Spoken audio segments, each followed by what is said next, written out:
The Dark Conspiracy of the Stranger. In 2016, Ali's parents had just moved to the West Coast, and she was driving there to visit them. Most of the journey was desolate, with only a few gas stations scattered along the long highway at certain intervals. As she continued her drive, her car suddenly showed signs of trouble. The fuel light started blinking, signaling a problem. Ali wasn't very knowledgeable about cars, and given the unreliable nature of her old vehicle, she wasn't surprised, but she was definitely worried.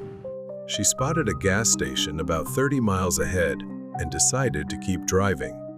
However, before she could reach it, her car completely broke down, leaving her stranded on the side of the road.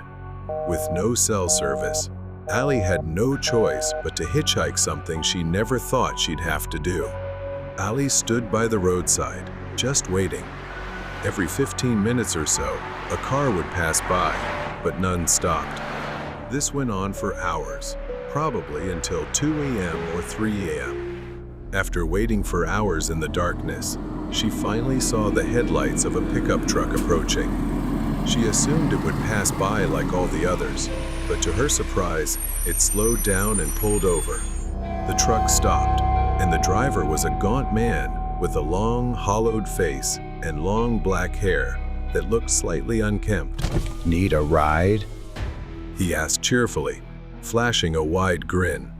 Something about him made Ali deeply uncomfortable, but exhausted and desperate. She knew this might be her only chance to get out of there. So, she got into the back seat. As they drove, Ali felt it would be awkward not to make small talk. But before she could say anything, the man spoke first, introducing himself as Dave and explaining that he was just driving along the highway for fun. That struck Ali as strange. Ali was surprised that he hadn't even asked why she needed a ride. Then, cutting off her train of thought, he glanced at her in the mirror. "You don't have a weapon on you, right? Just making sure I'm safe." The question seemed odd, but Ali brushed it off.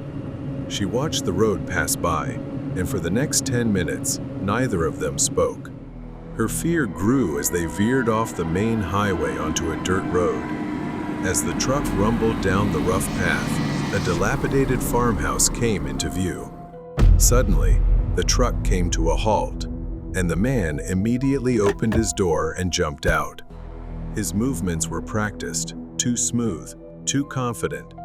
Ali flung the door open and bolted toward the tree line while he ran around the truck, chasing after her from behind. But as she ran deeper into the forest, it became so dark that she could only hear his footsteps.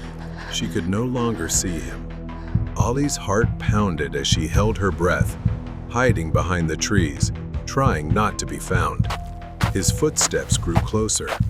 His eerie voice repeated over and over, taunting her. "Come back. I'll take you where you need to go. I'm not trying to scare you." That made it even worse, especially since she could no longer hear his footsteps. Ali knew she needed to find her way back to the road, so she quietly moved in the direction she hoped was right. As she stumbled deeper through the forest, she pulled out her phone and dimmed the screen. Miraculously, somehow, she had service. At that moment, Ali nearly cried from relief.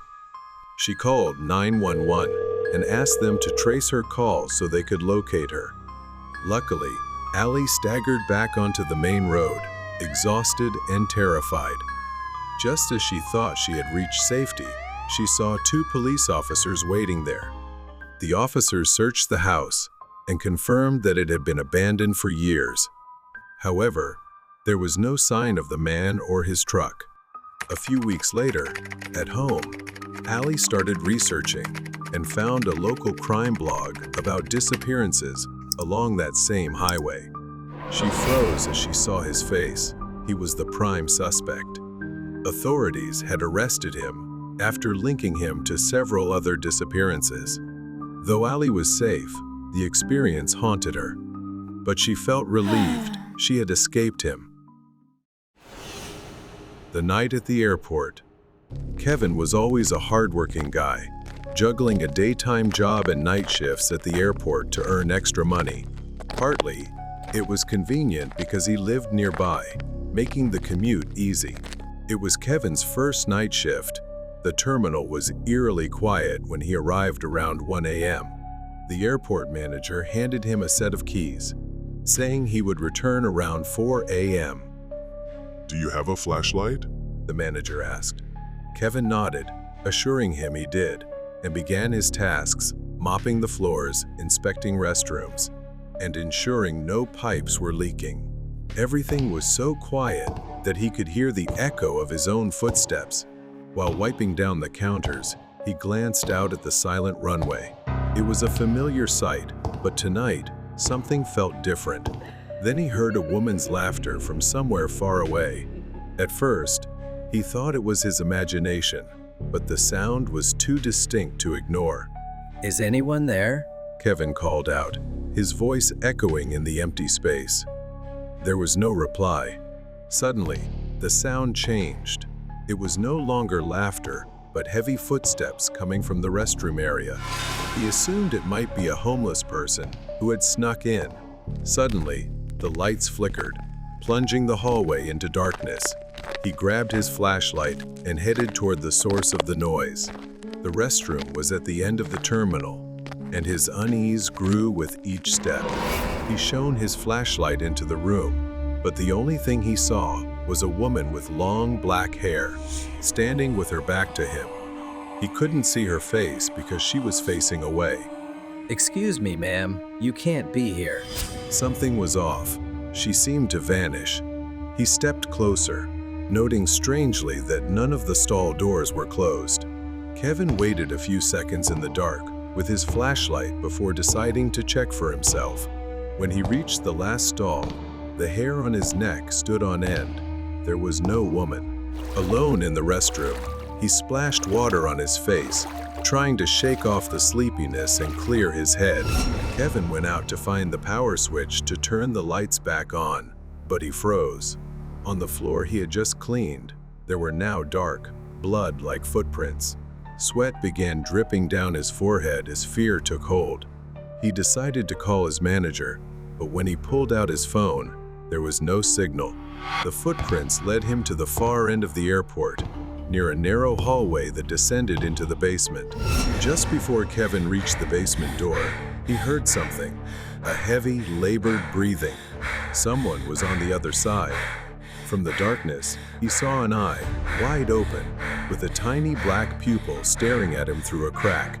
Kevin panicked, collapsing to the floor. He had never felt this kind of fear in his life. Suddenly, the eye blinked, and Kevin realized he was entirely alone in the airport. He remembered locking the doors after the manager left, meaning there was no way anyone else could have entered. So, who was on the other side of the door? Suddenly, a bony hand with skeletal fingers appeared through the crack and beckoned to Kevin. The terrifying eyeballs stared at him.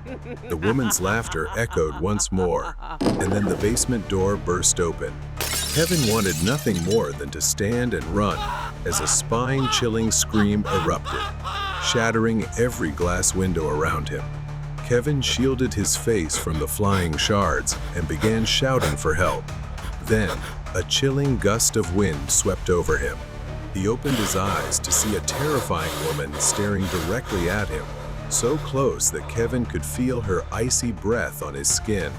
Her face was gaunt, with blood dripping from her head as she stared into him.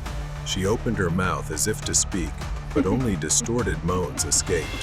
Then everything faded to black. Later, he awoke to someone calling his name. Kevin found himself lying on the floor, with the manager helping him up. Looking around, everything seemed untouched. There were no footprints or broken doors. After leaving, Kevin learned he had passed out near the site where a woman had been assaulted by a dangerous man. The culprit had disguised himself as a janitor to hide in the airport.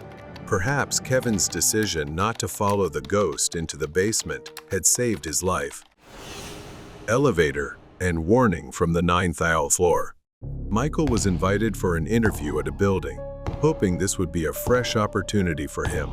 But before he stepped into the elevator, he encountered something strange. A strange man, seemingly a security guard, stopped him and sternly warned. Don't get off the elevator until it reaches the 9th floor. He said in an odd tone, completely devoid of humor. There was something in his voice that sent chills down Michael's spine, as though he was hinting at something unseen. Don't do anything foolish, he added before walking away. Michael stood frozen for a moment, convincing himself it was just an absurd warning, yet he couldn't shake the uneasy feeling gnawing at him. Michael stepped into the elevator and pressed the button for the 9th floor. A soft chime echoed in the elevator, announcing each floor through the intercom, as if trying to ease his tension. When the elevator stopped at the 5th floor, Michael sensed something unusual. The sliding doors revealed a receptionist sitting at a desk. She looked at him and smiled warmly. Good morning, Michael. She greeted, leaving Michael stunned. What surprised him was the way she addressed him, as though she had known him for a long time, even though they had never met before. She spoke about his personal life, even recounting intimate details Michael had never shared with anyone. Leaning forward, she added, We know everything. and then smiled in a cryptic way.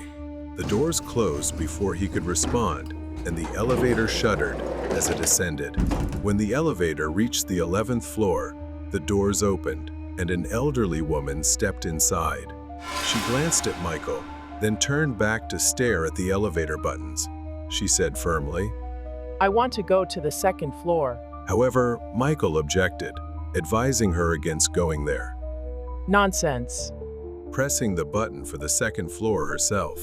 When the elevator doors opened, it revealed what looked like a decayed, damp cave with slick walls oozing black water that seemed alive. The faint flickering lights only added to the eerie atmosphere. Michael stepped back, avoiding eye contact with the woman, but she was unfazed, stepping out as though this was where she belonged. Then she turned back, smiled, and asked, Aren't you coming? Michael panicked, frantically pressing the close button on the elevator. The woman slowly walked into the darkness, as if vanishing into thin air.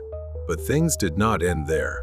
As the doors were about to close, a shadowy figure suddenly appeared, stopping the elevator doors with a bony hand. It was a man in a black suit with glowing red eyes. Where are you rushing off to? Michael stepped back, trying to maintain distance. I'm not planning to get off on this floor. I'm heading to the 9th floor. Then the man spoke about offering him a lucrative deal if he stayed. Michael frowned, his instincts warning him that this was far from good. I don't need anything from you. Oh, but I think you'll change your mind, The man said, stepping closer. Trade your eyes for eternal peace. You won't have to see any horrors again. A life free from pain, free from fear. Michael froze as he stared into the man's cold gaze and realized that he had no eyes, just deep, empty black sockets. Michael felt a fog enveloping his mind, and before he realized it, he was stepping forward. But just as his hand was about to touch, a sound echoed from afar, snapping Michael back to reality. No, I don't want that. I'll face it on my own. The man's demeanor changed suddenly. His smile disappeared, replaced by a cold, sharp glare. He moved quickly toward Michael, arms outstretched, as if to pull him out of the elevator. The man grabbed his collar, yanking him off balance. Michael felt his foot slip off the edge of the elevator, stepping halfway into the dark void of the 2nd floor. Michael grabbed the elevator railing and used all his strength to pull himself back. The man lost his balance and let go. Without wasting a second, Michael slammed the closed door button. The elevator doors slowly shut, leaving the man standing in the darkness with a twisted smile. You can't run forever, Michael. The elevator continued to ascend. The buttons for the lower floors gradually disappeared from the control panel. He tried pressing a button, but the elevator did not respond. Then the TV screen switched to live footage of Michael. lying on the elevator floor, wearing a strange and unsettling smile. In panic, the elevator filled with a distorted version of the song Happy Birthday. When the elevator suddenly stopped at the 9th floor, the doors opened to reveal what seemed to be a normal reception area. Michael hesitated. The warmth of the room seemed to beckon him, but something about it felt too perfect. Then she stood there, pressing something that resembled a control panel, before vanishing in the blink of an eye. At that moment, he began to realize that he had stepped into an invisible labyrinth. Everything around him became hazy, and the scene seemed to unfold in an endless loop. The elevator descended to the 1st floor where he had entered. As he stepped out, he felt a brief sense of relief, only to witness someone else stepping into the elevator. As the doors closed, Michael instinctively warned the woman. Don't step out until you reach the 9th floor. The door shut, and the elevator began its ascent once again. Reflection in the mirror. This happened when Mocha was in high school. Her school was an old building, with some parts nearly falling apart. The school had 3 main restrooms that were well maintained, but the last one was different. It was isolated from the other buildings. The floor was always filthy, and out of 6 stalls, only 3 had doors, which were barely functional. One day, Mocha found herself in a desperate situation, needing to use the restroom in the middle of class. Unfortunately, the closest option was that disgusting restroom. Since it was the nearest, and she didn't want to test her luck holding it in, she had no choice but to go inside. She rushed toward the old restroom. As soon as she stepped inside, a horrible stench filled her nose, the most disgusting smell she had ever encountered. Mocha hurried into the last stall, which was much cleaner than the others, and tried her best to avoid touching the filthy floor. Afterward, Mocha went to the sink to wash her hands. The restroom was eerily silent, with only the sound of running water. Just then, she heard a faint knocking. Confused, she slowly turned off the faucet. Silence. For a moment, she thought she was imagining things, until the sound came again. She glanced at the mirror, but couldn't see anything. The surface was covered in grime. So Mocha grabbed a tissue and began wiping the mirror. Through the fading haze, she saw something moving, and then she finally saw it. Something pale, something bony. She didn't want to believe her eyes, but there it was, a hand reaching out from one of the stalls, tapping on the door. However, when Mocha quickly turned around, the fingers had vanished. Her heart pounded, but she convinced herself it was just her imagination. But that was when the nightmare began. When Mocha looked into the mirror, she was horrified, unable to believe what she was seeing. In the mirror, her reflection was smiling back at her. But it wasn't just an ordinary smile, it was distorted, grotesque. Mocha's real face was frozen in fear, lips pressed tight, but in the mirror that was not her. And then, Mocha heard the knocking again. To her horror, she saw her reflection knocking on the mirror, trying to grab her attention, beckoning her with the other hand. It whispered, a faint sound, as if it was coming from inside her head. Come closer. At that moment, her feet felt glued to the ground. She wanted to run, but her legs wouldn't move. Then, from the corner of her eye, the stall door creaked open, inch by inch, something oozing out from within. Mocha couldn't breathe. The air in the restroom turned freezing cold. Then, a long skeletal hand emerged. Its claw-like fingers scraped against the grimy tiles, leaving deep scratches. But it didn't stop there. Behind her, another sound a leg, a twisted limb. Its head snapped to the side like a broken doll, smiling as it crept toward her. And in the mirror, her reflection reached out, grabbing her wrist. Its sharp nails dug into her skin, pulling her toward the glass. Mocha screamed, struggling to break free from its icy grip. Overwhelmed with fear, her vision blurred. Staggering backward, she grabbed a soap dispenser and hurled it at the mirror. The glass shattered into countless shards, the sharp sound snapping her back to reality. She screamed. The stall door burst open. Mocha ran, stumbling, crashing onto the hallway floor. In that moment, she felt something brush against her hair from behind. In sheer panic, she ran without looking back. Back in class, Mocha tried to tell her friends about her horrifying experience, but they dismissed her, saying she was imagining things. From that day forward, no one believed her. She never returned to that restroom again, terrified of what she had seen. The memory of that day haunted her endlessly. She became paranoid about mirrors, always doubting their reflections, unable to look at them for too long, always needing to cover them up. Even to this day, Mocha does not want to know what she truly saw, but for the rest of her life, she will never forget what stared back at her from the mirror. From that day on, she developed a deep, unshakable fear of mirrors. The strange man in the vacant lot. Lucas and his fiancée, Emily, decided to spend a weekend getaway at Lucas's family cabin deep in the woods.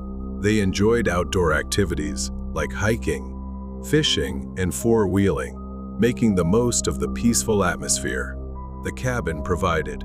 On the last day, Emily and Lucas's family decided to leave early, while the couple chose to stay behind for some quiet time before heading home that evening.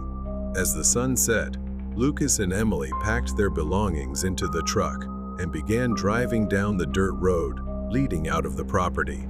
The road was surrounded by dense forest, and they had to pass through 5 gates along the way, each secured with a lock that Lucas had to unlock and relock as they passed.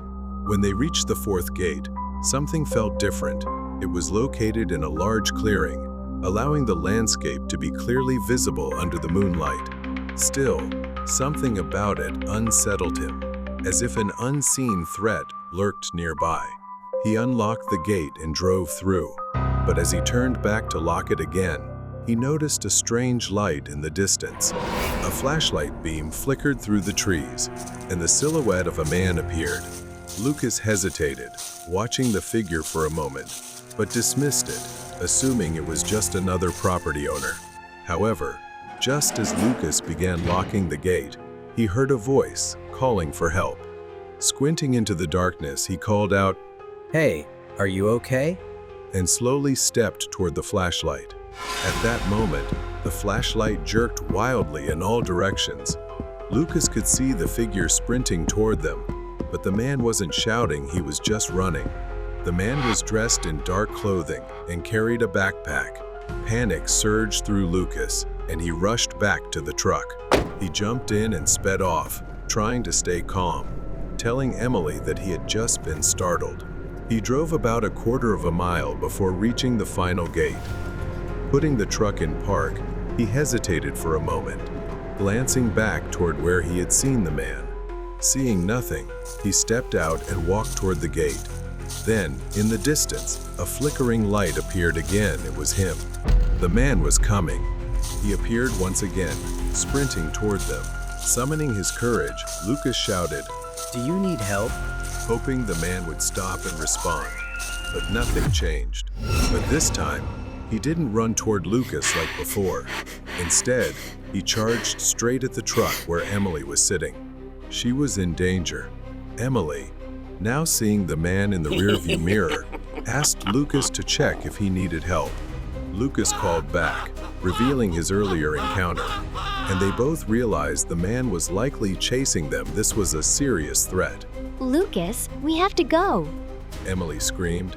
Emily shrieked as the man sprinted toward the truck, grabbing the door handle and yanking it violently, trying to force it open. Lucas acted on instinct. He rushed to the back of the truck, yanked open the toolbox, and grabbed a tire iron. He swung the metal bar down onto the man's wrist with a sickening crack. The man let out a pained scream. He stumbled backward, his arm hanging limply at his side. But instead of running, he just smiled, a twisted, unsettling grin. And then, he stepped forward again. Lucas jumped back into the truck, slammed the door shut, and floored the gas. The truck shot forward, kicking up dirt as they sped through the final gate. Emily twisted in her seat, looking out the back window in terror. "What the hell just happened?" she asked. But Lucas had no answer. He had no idea what or who that man was. Lucas glanced at the rearview mirror. The man stood in the middle of the road, not running, not moving, just smiling. When they reached the main highway, Lucas called his father and told him what had happened. His father had never seen anyone act like that in the area before. The next day, an uncle visited the cabin, but found no trace of the strange man. And to this day, they have never discovered his identity or his motive why he did what he did. The Predator at Midnight. It was an ordinary evening. Sophie's brother had a few friends over, and they decided to get pizza from a well-known pizza chain in Arizona called Fired Pie. They had to bring along their husky puppy, Frosty, since he was still too mischievous to be left home alone. When they arrived, Sophie didn't feel like getting out of the car. She was feeling lazy. Her brother didn't want to leave her alone outside, but since Frosty couldn't go inside the restaurant, he stayed in the car with Sophie. The parking lot was pitch dark. Sophie sat in the back seat, nearly lying down as she scrolled through her phone. As she relaxed, Frosty began whining and barking, an unusual reaction that confused Sophie. At first, she assumed he was just restless from being stuck in the car, so she gently patted him to calm him down. But Frosty's barking grew more aggressive, and Sophie froze when she caught something in the reflection of the rearview mirror. A man in a black hoodie and mask, staring directly at her. Terrified, Sophie screamed and turned to face the man, who was trying to open the car door. The doors were locked, but he shouted at her, demanding she open them. Frozen in fear, 14-year-old Sophie didn't know what to do.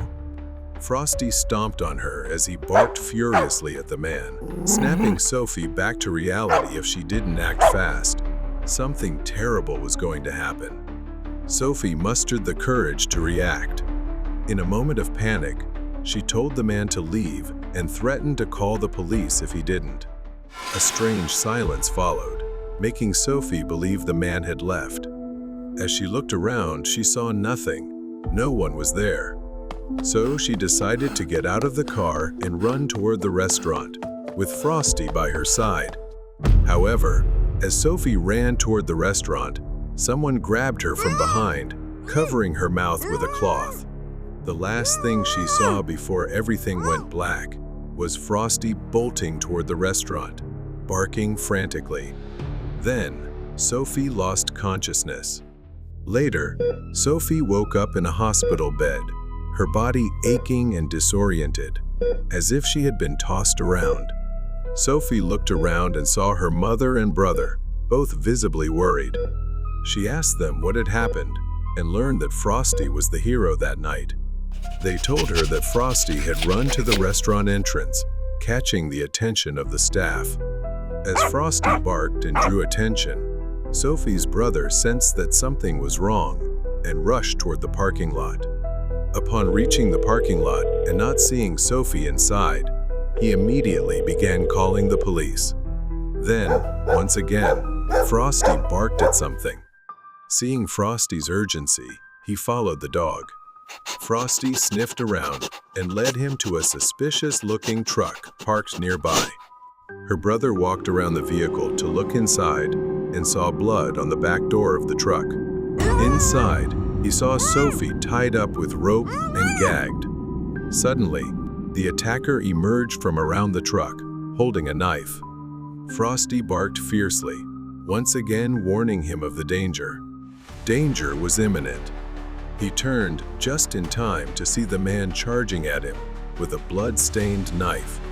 In a desperate attempt to protect his sister, Sophie's brother lunged at the attacker. Nearby witnesses saw the struggle and rushed in, helping him subdue the man and take the knife away. After everything, the investigation revealed that the man was a human trafficker. He had likely planned to kidnap and sell Sophie, but Frosty's bravery and loyalty had saved her life. Though Sophie was physically unharmed, the trauma of the event haunted her for weeks. She couldn't shake the fear of what could have happened if Frosty hadn't been there.